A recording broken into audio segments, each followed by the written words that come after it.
My name is Chuck Torrance. I am an electronics engineer. I had some good ideas for some electronic gadgets while I was in the military. When I got out, I patented them. I have since sold most of them after a couple of years of licensing them. If money is the scorecard of life, I hit a grand slam. I was 34 when all of this occurred. I am 5 foot 11 inches tall, have dirty blonde hair, blue to gray eyes, mood ring eyes. The color changes from blue to gray when my mood changes from relaxed to angry, and I weigh about 165 pounds. I am no Adonis, but I have never had trouble finding a girlfriend. And when I married, I got a dream, in the looks department, for my wife. Some other important things in my life and personality are: my word means something. When I say I am going to do something, I do it. I have a slow fuse, but when I get angry, look out. I am not violent by nature, but if you hurt me, I will destroy you, either physically or emotionally. I am loyal to my family and my friends. And last but germane to this story, I am a one-woman man. I have never dated 2 women at the same time, even if I was not in an exclusive relationship. If I am in an exclusive relationship, I expect my partner to be exclusive. I have a history of broken relationships and a broken engagement to prove it. I have ended relationships because of no spark, but I made it clear that that was the reason. However, when I found that my lady did not understand exclusivity, she found out that that was not a good thing. Because of this relationship issue, I joined the Army after I found my fiancé's engagement ring on the nightstand when she was going out for a night with the girls. I never heard from my ex-fiancée after I made the phone call and thanked her for the return of the ring. She realized that she screwed up. I served my time in the service, and when I was discharged, I went to work as a consultant engineer for a security company. I met Sally Gilmartin at a Friday night company or customer get-together when I was 27. I was immediately attracted to her. She is tall, 5 foot 10 inches without high heels, has legs that start at the ground, reach heaven, and go back down the other side to the ground. She has flaming red hair, milk skin, and freckles all over her cheeks. She also has a smile that lights up her face and makes a dark room bright. At the time we met, she was 25 and introduced me to her boyfriend at the party. As we had a live dance band at the party and Sally was not dancing, I asked her boyfriend if he would allow me to ask her to dance. He looked at me like I was some kind of a weirdo and said that it was okay with him. Sally said sure, and when we were dancing, I found out some things about her life and career. She was the only child, a lie, as I found out later, and she was being groomed by her father to take over the family company when her father was comfortable that she could. The music ended, and as I walked her back to the table, I thanked her for the dance. When I got back to the company table, I noticed something in my sports coat pocket. It was a note with Sally's phone number and a request to call her about getting together. As she had taken the time to identify her boyfriend, I was not pleased. I got up and walked over to the table and put the note between Sally and her escort and said to Sally, "No thanks. Cheating is not my style." Then I turned and walked out of the room, got in my car, and went back to my apartment. I got back to my place and changed into a set of scrubs that I called my grubbies. I had a beer, turned my phone off, and went to bed. Saturday, after I plugged the phone back in, it started ringing immediately. When I answered, it was my boss, Jack DeSoto, and he was angry. "What happened last night? You danced with Sally, then came back to the table, and I lost track of you." I explained that Sally had introduced her escort as her boyfriend, and then slipped me a note with her phone number on it and a request to get together with her. I went on to tell him about my personal relationship philosophy. He came back with, "Gilmartin Industries is one of the company's largest customers, and Mr. Gilmartin is angry at what you did. We need their business, and Sally will someday run that company. If you do not make an apology to her, you will never be promoted in our company, and if we lose them, you will be fired." Did I mention that I don't respond well to threats? I came back with a sarcastic, "Fine. I am putting you on notice that I have my resignation on your desk Monday morning."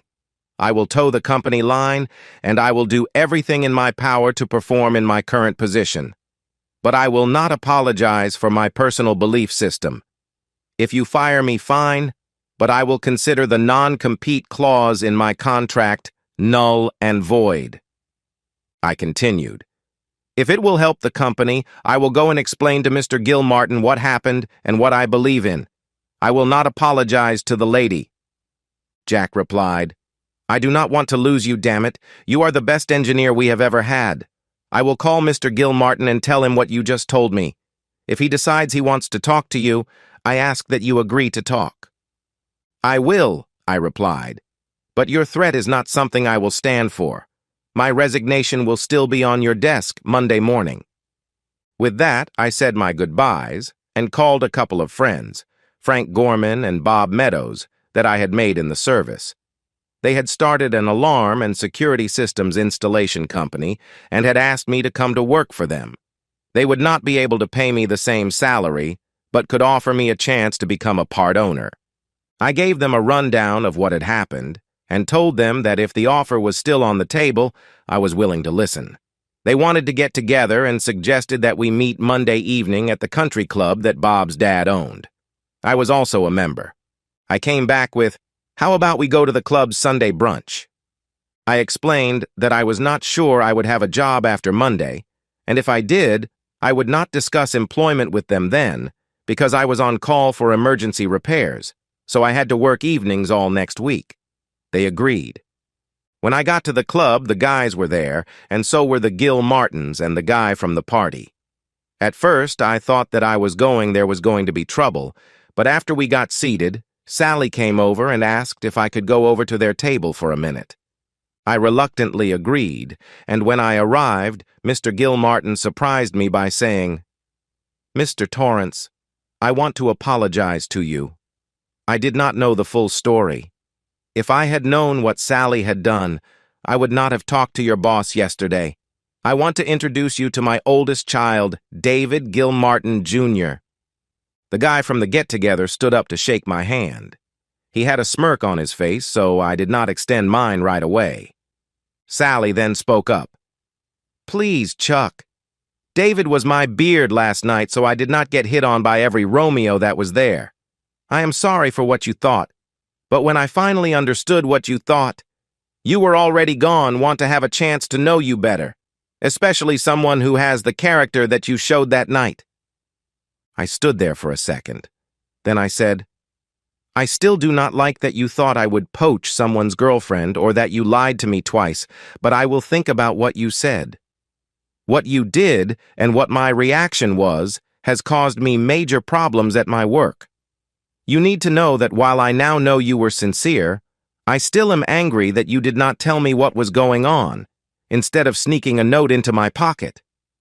I continued, I'm going to return to my friends, and if you decide you still want to know more about me, contact me at work, or better yet, here is my phone number. I may not be working for a while after Monday. I am sorry to be abrupt, but I have some friends without an agenda to talk to. I would appreciate it if you would think about the entire weekend before you decide. I went back to eat with Frank and Bob. I told them of all of the happenings from the past 2 days.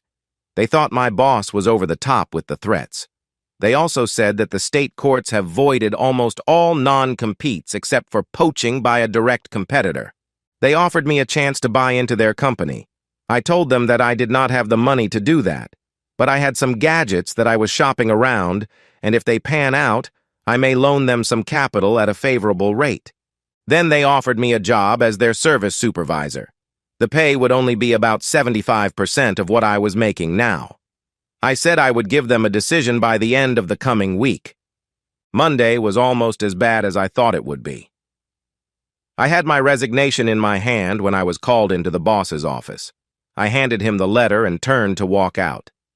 Jack said quietly, If you continue out that door before we talk, you can just keep going. I stopped and turned around and said, I intend to. You should understand that after the phone call on Saturday morning. I have already been offered a new position, and if you want to play hardball, I ain't playing. The new job offer is from a company that is not in direct competition. Because of that, I think you would have a hard time enforcing the non-compete clause. Because I have solved your problem with Gilmartin Industries, and I like this company, say what you want, and I will decide if I will withdraw my resignation. Be aware of any more threats of job action, and I am out the door. As you said, I will keep on going. Jack sat back in his seat. He started to say something, stopped with his mouth open, closed it, and started laughing. When he finally stopped laughing, he said, "You are one bull-headed jerk, but I don't like threats either, so I would have said and done almost the same." As for the Gilmartin account, I talked to David Sr. yesterday, and he said he wished that all of his contacts had your integrity. He also said that when you went back to your table, David Jr. lit into his sister for using him in her deception. Your job, if you want to stay, is safe, but as I was not aware of all of the details, if you leave, I would not even think of enforcing the non-compete. I also want to apologize for making the threats. Like you, I have a temper, and I get my back up and say things I shouldn't. I sat down and listened as Jack told me.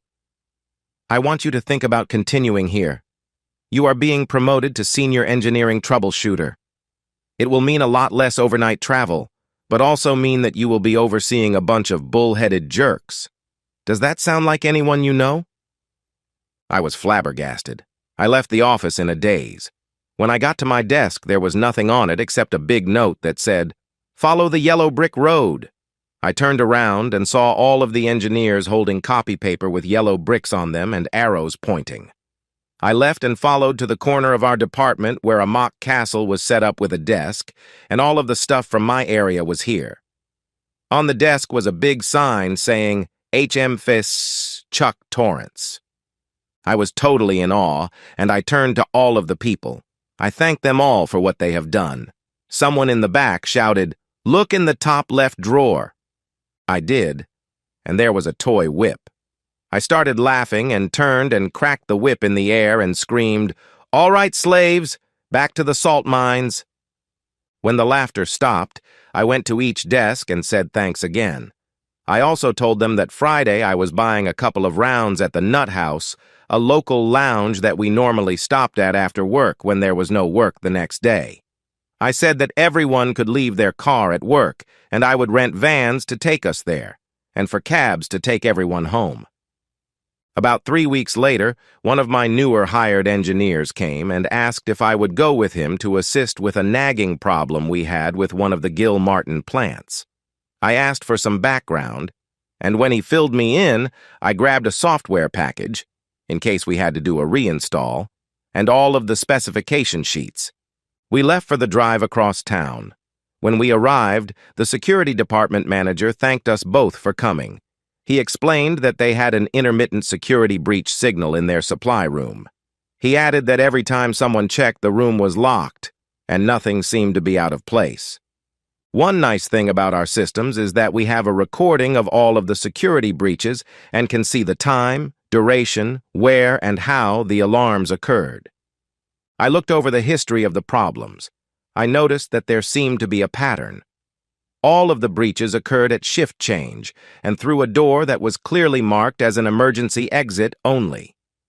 The funny thing was that the problem was occurring in the first and second shifts, but not in the midnight shift. There was not an every-time shift change or specific day problem. It was indeed intermittent, but always at shift change. I asked to go to look at the door. It was a few minutes until the shift changed. I looked at the door, the connections, and the wiring. Other than noticing a small fraying of some of the wiring, I did not see anything obvious. Shift change came and there was a parking lot on the outside of the door. As the cars left, I noticed that the frayed wires were moving around. All of a sudden, I had a brainstorm. I went up to the door and grabbed the push bar and pulled. The door and frame moved enough to trigger the alarm. There were surprised looks on the engineer and the security guys. The plant people saw that the mortar around the door was crumbling. They shook my hand and said that a work order would be produced as soon as possible. I told my engineer to replace the damaged wire, and when the door was fixed, there should not be any more problems. As we were returning to the van to get some wire, I explained to the new man that sometimes the alarms going off can point out problems that really had only a partial security problem. I told him about some of the problems that I had had in the past. We fixed the wiring, and the plant facilities people were already fixing the door problem. The next morning, my company phone rang, and the receptionist told me I had a call. When I picked up the line, the call was on. It was Sally Gill Martin. She thanked me for solving the problem. I deflected the praise to the quick repairs when the problem was identified. She also said that they figured out that because only maintenance worked the third shift, no one parked in that far lot. As we were ending the call, Sally asked me if I would accompany her to a charity event coming up in 2 weeks. I agreed. That started our relationship. We dated for about 6 months when Sally asked if we could be exclusive. I told her I already was, but we needed to sit down so she would understand my attitude about relationships. When we were finished with the conversation, Sally said that she felt almost the same, but she did wonder if exclusive meant no business dates. I asked what she meant by a business date. Before she could answer, I said that meetings and dinners with clients were not dates, but one-on-one entertaining of clients or co-workers at movies, plays, drinks, or similar activities would not make me happy. Sally looked confused and said, "Are you saying I can't take a male client to a movie as a thank you for their business?" Yes, that is exactly what I am saying. Especially if it is just one-on-one or you are to accompany a man from the business along with other couples. If the client or customer offers the same thing, that would break the exclusivity also. It is not a good business practice. It is very easy to misinterpret the meeting. Sally thought for a few moments, nodded, and said, "I see where you are coming from. Now that I think about it, it would be very easy to look at it as wrong." That clearing of the air, we dated for another 6 months when at Halloween I asked Sally to marry me. She laughed at my choice of days and said, of course. She said that we could set a date for early the next spring. Because of our apparent differences in worth, David Sr. insisted on a prenup. It was very specific. What we have before is ours if we divorce. What we accumulate we would divide equally, except in the case of adultery or abuse. Then the injured party gets all of the accumulated worth. We had a great wedding, a lot of dancing, and when we left, the party was going strong. We honeymooned in Galveston, Texas, and on the Gulf of Mexico. I started to earn substantial money from my patents, but I put that money in an investment account and did not do anything with it except take enough out to pay all of the taxes. I was even given an offer for the sale of one of the older inventions for over $1 million. I sold it. We found a home in an upscale neighborhood, and when I saw how much Sally loved the house, I wrote a check for the full amount and told her we were putting down roots. Life was great until I found the note. I arrived home from a business trip on Friday at about 7:30 p.m.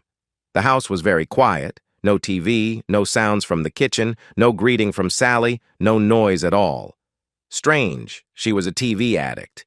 Even when she wasn't watching it, it was on. When I went into the master bedroom to change into my grubbies that I wore after work, I saw the note on the pillows of the bed. "Chuck, I know that this is going to be a surprise, but I am leaving you. I have found someone else. I will be finding an attorney in the next week. I will be filing for a no-fault divorce. I know I am hurting you with this, but I have fallen out of love with you. I still have feelings for you, and I am sorry for causing this hurt.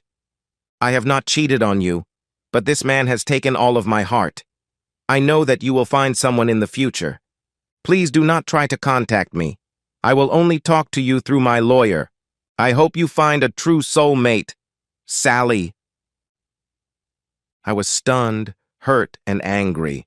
I had not seen anything like this coming. I had not noticed any changes in our family life. The only changes that had occurred were when Sally got angry every time I brought up starting a family. When I brought that up, there was a month or longer deep freeze, and at times it was so bad that I called David Sr. and David Jr., and they both claimed they had not talked to Sally. They were surprised when I told them that she left me for someone else. I called Jack and asked for a couple of days off.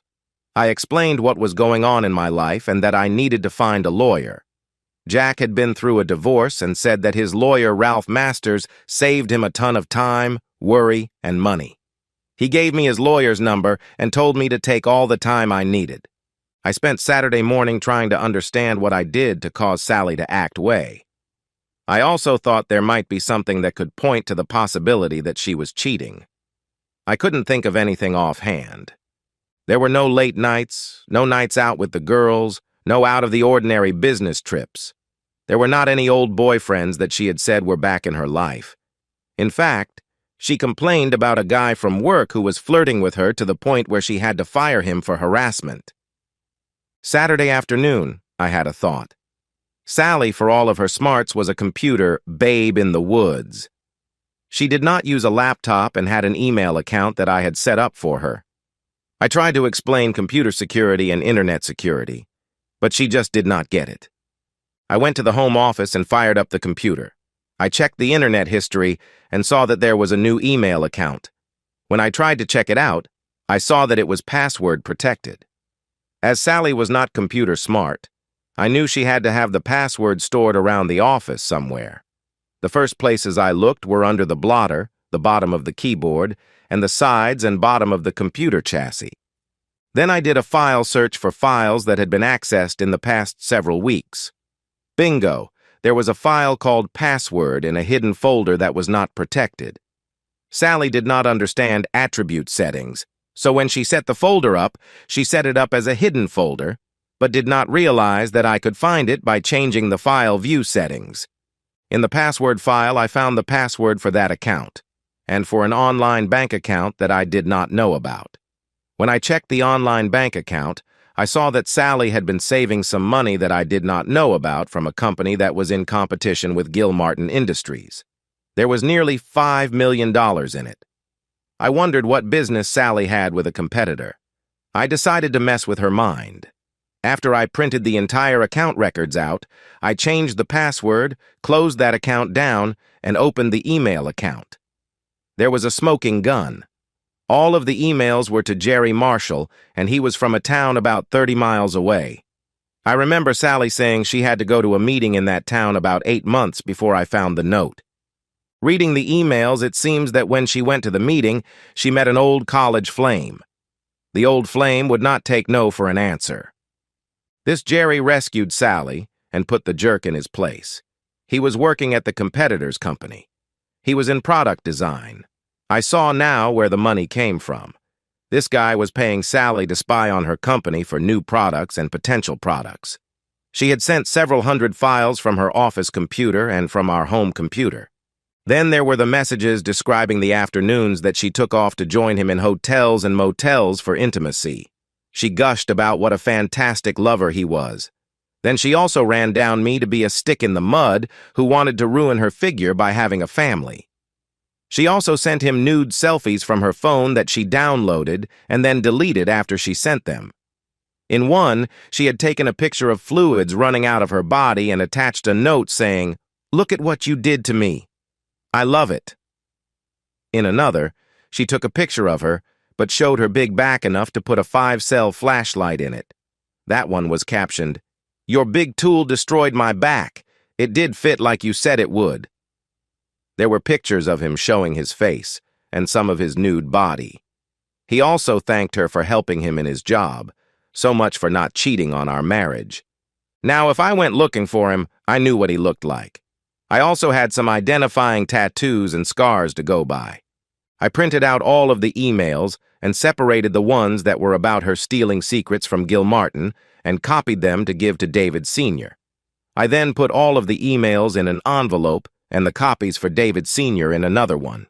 I was now beyond angry, so I went back into her bank account and transferred all but 1 penny for each day we have been married into a new account with my investment bank.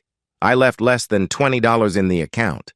If the account came up in the divorce, I would give it back, but after seeing what she thought of me, I was going to counter-sue for adultery. It was still early in the afternoon, but after all of the shocks, I was exhausted. I made myself a sandwich and went to bed. I slept for almost 14 hours, and when I woke up, I saw that it was about 7 a.m. I made myself a big breakfast. Around 9, I called David Gilmartin Sr. and asked if he could meet me at the club for lunch. I told him it was very important and it concerned his company. He agreed to meet but said to make it an afternoon, and he would be bringing David Jr. with him because it would concern him too. I said that was fine, and agreed to 3. I then called Jack back and asked what he would recommend that I bring to the meeting with the lawyer. He gave me a list of financial things and said if I had anything that could be damaging to her suit that was in writing or pictures, to bring them too. I finally called Frank and Bob and asked if they had a computer geek who could recover deleted files. Bob said he could and would come over as soon as he finished breakfast. When he showed up, he recovered all of the pictures and also about 50 more of her that she apparently did not send to her boyfriend. I had Bob print them out. Then I had a very nasty thought. I asked Bob if he could break into a Facebook account. He said no, but he could get into an account and get a friends list. I told him do it, and I gave him Sally's Facebook password from her password file. When he got into the account, he decided to print out the entire list of friends. I told him to shut everything down, as I had not decided what I was going to do yet. I just wanted ammunition when I went into negotiations during the divorce. The meeting at the club went about as I expected. At first, there was denial that Sally would do something like that. Then when I mentioned the name of the company, the light bulb moment came. David Jr. remembered that several of the products that they were planning to market suddenly were brought out by the other company. Then I showed them the emails with the stolen files attached. They were shocked. I asked if they wanted anything else from me, and when they said no, I left to return home. Monday morning, I called the lawyer's office, and he had an opening the next day. His secretary emailed me a list of things to bring to the meeting, and as I had most of them at the house, I put them in the packet with the emails and pictures. I called our insurance agent and had him send me the change of beneficiary forms. I called our bank and credit card companies and froze all of the accounts. Then I called my investment banker and got a $2,000 a day debit card and had him move some money into a drawing account to cover day-to-day bills. Then I told him to remove access to the accounts from anyone but me. He laughed and said, "You never did give your wife access, and when she tried to get into the account Friday, she was angry." I hung up and drove over to his office and picked up the drawing account drafts, don't call them checks, and he told me that Sally had come in with a withdrawal slip that she claimed I had signed. He told her it was company policy that all withdrawals had to be made out in their office, and then and only then would the funds be disbursed. I asked how much she tried to get, and he said $250,000. I asked if he had any record of the transaction. He said, "I will show you even better. I have the withdrawal slip, and because of your call, I made a copy of the video recording of the attempt. I will give you both for a drink tonight at the Nut House." I laughed and said, "Deal. Shall we say 6? He agreed, shook my hand, and I left with the drafts and the evidence. I then went to the personnel office at my work and took Sally off my work life insurance and 401k documents, and also off my health insurance. The head of HR told me that health insurance was still in force until the end of the month, but after that, it would only apply to me. I grabbed a late lunch, early supper, and went home to veg out for a couple of hours. When I got there, there were several messages on the phone. I listened to all of them, and they were all from Sally complaining that her credit cards didn't work. I deleted them all. Then, as I was walking away, the phone rang again, and I saw that it was David Sr. I picked it up. He told me that Sally had called and cried to him that her credit cards didn't work. He told me he just laughed and told her that he had frozen her trust fund, so she could not get into that either. When I went to meet Ralph Masters, call me Ralph, he was pleased that I had almost all of the stuff he needed. He asked how I wanted to proceed. I asked him what would happen if I waited until I was served so I could have her served through her attorney. Ralph laughed and said that way she would probably be forced to pay his bill.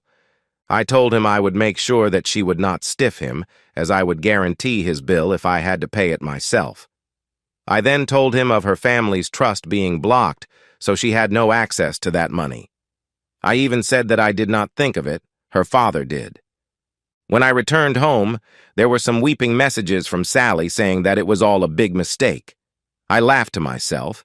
Then I erased the messages. Then I realized that I was the owner of her cell phone. I called the cell phone company and closed my account effective immediately. I then went to Walmart and bought the same smartphone on a pay-as-you-go plan.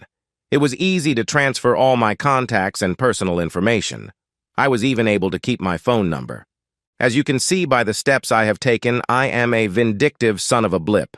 I wasn't done yet. I had some plans in mind. I called Ralph and asked what his obligations were for reporting industrial espionage. He told me that he was required to report any crimes not involving his client. I told him that he needed to talk to the state police or FBI and give them copies of the documents I gave him. I also told him he could use me as a source. I then asked if we could sue the Lovers Company for alienation of affection and collusion. He said it probably wouldn't work, but the publicity would hurt them. I said do it, and said my goodbyes. Two very important things happened the next week. I was served with divorce papers. The cheating woman was going to try to void the prenup. She wanted half of everything we had, not just accumulated in the marriage. Also, she wanted $2,500 per month for spousal support, the house, half of my 401k, and for me to carry her on my health insurance.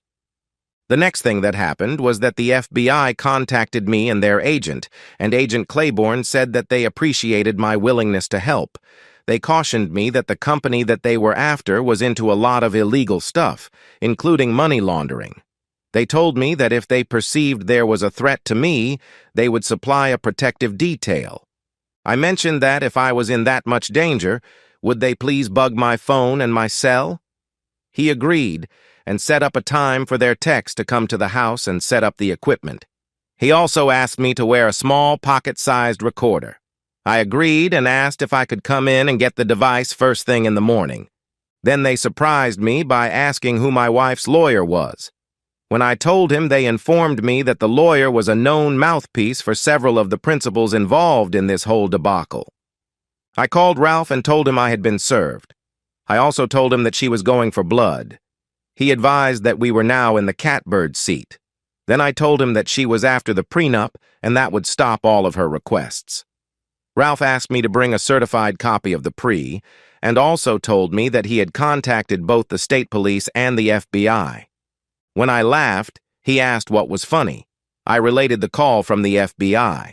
I also advised him to be careful because it was now more than just a divorce.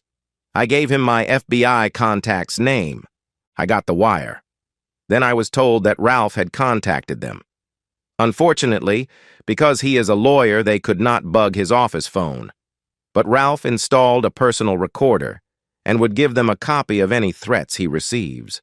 Boy, things were getting complicated. As I left the FBI office, I was roughly bumped and knocked down by a man moving down the street. He turned and said loudly, "Watch yourself, jerk." I checked the recorder, and it was still there. When I checked my other pockets, I found a note in one of my pockets. I touched the note but did not remove it from my pocket. I immediately returned to the building and met with my contact. I told him that I had been slipped a note as I was leaving the building and assaulted. Agent Claiborne called his forensics techs, and they removed the note with some tweezers. The note was a direct threat. It was on a type of paper that would not allow for recovery of fingerprints and was printed on an old-school dot matrix printer, so unless they recovered the exact printer, they could not prove who or where it was printed. I was immediately assigned 2 agents as a protective detail. The forensics techs asked for my car keys and parking ticket. They said they would have the car checked out before moving it, and if it was safe, they would take it to my house. The 2 agents, Jane and Steve Winslow, told me they were twins and they looked like it. The agents took me down to the building's garage and into an armored van. As we left the building, there was an explosion from the public parking garage where my car was. The Winslows immediately called for an update. They were told that the car had been rigged to explode. It was remotely triggered when the technicians approached it, and then used the key fob to unlock the doors. Luckily, they were wearing armor, and most of the blast went downward. The techs had some cuts and bruises and ringing ears. They caught the trigger man as he tried to drive out of the garage because he ran over some of the debris and punctured all 4 of his tires. That news did not make me feel better. I was afraid, but because I am such a stubborn bastard, it just made me mad. When we arrived at my house, the Winslows told me to stay in the van until they could check out the house. They went all around the house, out to the mailbox on the curb, and even checked all of the vehicles parked within sight of the house. When they came to get me, they told me they found another threatening note in my mailbox, and someone had tried to force the rear patio door. I explained that I was in the security business and had almost every angle of the house covered with 24-hour stop-action video surveillance. When they were sure that there was no immediate threat, they wanted to see the video setup. I took them into the garage and showed them a large, very heavy safe that I had cemented into the garage floor. It was not visible unless someone moved the toolboxes. Jane commented that she had wondered why my garage back wall was tied up against a large grassy mound. I laughed and showed them the safe room that was accessed by pulling the back of the utility closet that was next to the workbench. I explained that just because I am paranoid doesn't mean the jerks aren't out to get me. They laughed. After we retrieved the DVR recordings, I set up the playback and DVD backup system. As we watched, we saw the man I recognized from the deleted pictures and hidden emails. When I pointed out the man and zoomed in on his face as he looked around to make sure no one was watching, the Winslows both nodded and asked for copies of the close-up. Then we started the playback up again and saw our man and another I did not recognize come up the driveway and get up on the patio and try to pry the patio door. When that did not work, they tried to break the door glass to gain entrance. That did not work either. I started explaining to the Winslows that the frame was high carbon-hardened steel and the glass was bullet-resistant Lexan. Again, when the laughter stopped, I started with, "Just because," and the laughter started again. After I made all of the copies, the Winslows talked me into going to one of their safe houses after I gathered enough clothing and necessities for 1 month or more stay. They said they would clear it with my boss, and someone would be living in the house to try and throw the bad guys off. They also told me they would arrange for all of my phone calls to be forwarded to the safe house. On the way to the safe house, Jane told me that she recognized the guy I identified as Jerry. She said one of his names was Juan Gomez, and he was connected to the Sinaloa cartel out of Mexico. She said he also was a star in a lot of Mexican adult films. She said he was a very bad boy in every way. That information made me think. As much as I despised what Sally did and was doing, I did not want her dead, just gone. I asked Jane if they could track Sally down and get her to safety. I said that I felt she was just a pawn in one of their schemes, a willing pawn, but she probably did not know who she was dealing with. Steve said that he would look into it as soon as I was in a safe house. I got settled into my new temporary quarters, which turned out to be a flag officer's house on a local Air Force base. The house was a 4-bedroom 2-story, with very secure access as you had to pass through the main gate, a secondary gate at the entrance to the officer's country, and then a sentry at the road entrance to the flag quarters. There were 2 agents in the house, and 2 more in the garage that had been converted into an electronic surveillance shack. I felt very safe, but I took the agent's advice and did not go outside. About a week later, Steve Winslow came to the safe house and told me he had very bad news. He took me into a bedroom, closed the door, and said, "There is no easy way to say this. When we tried to rescue Sally, there was a gunfight. Jane was wounded slightly, but as she was moving Sally was shot. She is in serious condition but is expected to make a full recovery, except she lost sight in her left eye. She will probably have some scarring, and we will be offering her witness protection when she comes out of anesthesia. She was asking for you. Do you want to see her?" "No, not only no, but hell no. When she goes into witness protection, I do not want to ever see her again." I was so angry that I was shouting. "The woman cheats on me, steals from her family, and then when she is caught wants me to give her everything in the divorce." I know that I will also be going into the program, but if you want my testimony, you are going to have to get her to sign the divorce papers that my attorney will have her served with. Is that clear? I calmed down then and said, I'm sorry I yelled at you, Steve, and I hope your sister is going to be okay. That stupid woman and what she did makes me so angry. I really am sorry that she was injured, but I might have been better off if she had been killed. At least then I could mourn her and move on. Now, even with a divorce, I will know that she is out there somewhere. The divorce papers were signed. I was officially single again, and the FBI even let me transfer all of my investments and licensing contracts to my new identity. They even let me keep the money I stole from Sally. The company that was spying on Gil Martin Industries went out of business. The Gil Martins got the business in a secret government auction, and they were the only bidders. The price was $1. I bought a large piece of Bob and Frank's business. Mexico had a huge funeral and mourning festival for the death of one of their greatest adult stars. It seems that the cartel blamed Jerry for seducing my wife and bringing the whole operation to a crashing end. The less involved officers of the company were sentenced to many years in Club Fed, and some of the more important ones were sent to a Supermax Gray Bar hotel in Kansas. I have been moved to a safe house in the capital area. I now work for the FBI, training some of their tech people in video surveillance and security equipment. I have found a nice tech in the Secret Service counterfeiting section, and we seem to have something going there. She, too, is only in for an exclusive relationship. It seems her former husband deserted her when she got pregnant. Her son is 6 years old and already calls me uncle and asks when he can call me dad. My old house is now an FBI safe house, and I have never heard from Sally. I know they relocated her, but they also told her that she would be prosecuted if she ever tried to find me. Life is a fatal disease. All we can do is fight like hell to make it last. And that's the end of today's story. If you enjoyed it, please give this video a thumbs up and drop a comment below. Your support helps the algorithm push my content further. If you're new to the channel, don't forget to hit that subscribe button. It really helps me keep creating more stories for you. Thanks for watching, and I'll see you in the next one.